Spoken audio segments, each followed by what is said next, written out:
অসম শক্তি বিতৰণ কোম্পানীৰ অধীনত সদৌসম অস্থায়ী বিল ক্লাৰ্ক মিটাৰ ৰিডাৰ কৰ্মী সন্থাৰ সংবাদমেল দীৰ্ঘদিনৰ পৰা ভুগি থকা সমস্যাসমূহ বৰ্ণনা কৰি ক্ষোভ প্ৰকাশ কৰে সন্থাৰ সভাপতি প্ৰাঞ্জল বৰুৱা সাধাৰণ সম্পাদক বসন্ত ৰন্তু বৰুৱা উপস্থিতিত এই সংবাদমেল লগতে কেইবাজনো কৰ্মকৰ্তাৰ উপস্থিতিত কাজিৰঙাৰ দুৰ্গাপুৰত অনুষ্ঠিত হয় সংবাদমেল শক্তি বিভাগত দীৰ্ঘ বছৰ ধৰি বিভিন্ন পদত দিনে নিশাই সেৱা আগবঢ়াই থকা 4 সহস্ৰাধিক কৰ্মীক স্থায়ী নিযুক্তিৰ পৰা বঞ্চিত ৰখাৰ অভিযোগ উত্থাপন কৰে।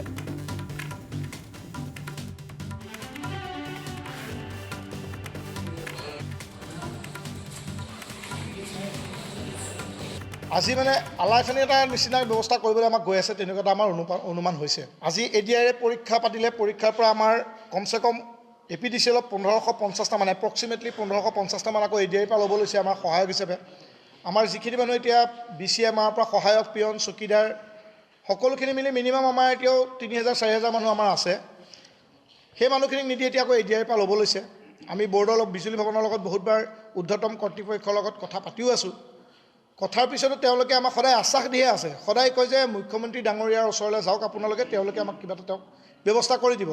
কিন্তু মই জানো যে মুখ্যমন্ত্ৰী ডাঙৰীয়া আমাৰ বস্তুটো ভালকৈ চাগে সম্ভৱ জনা নাই, কাৰণ বিজুলী ভৱনে আমাক বস্তুটো লুকুৱাই ৰখাইছে নেকি মানে মন্ত্ৰীৰ ফালৰ পৰা আমাৰ তেনেকুৱা এটা অনুমান হৈছে।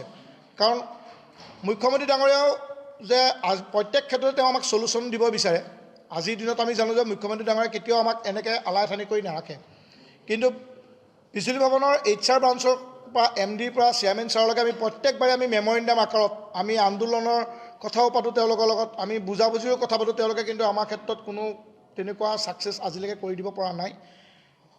আমাক আজি মাত্ৰ 17,000 টকা দি পেলাই আমাক বা 14,000 12,000 তেনেকৈ দি পেলাই আমাক বিজুলী ভৱনে আমাক চলাই আছে।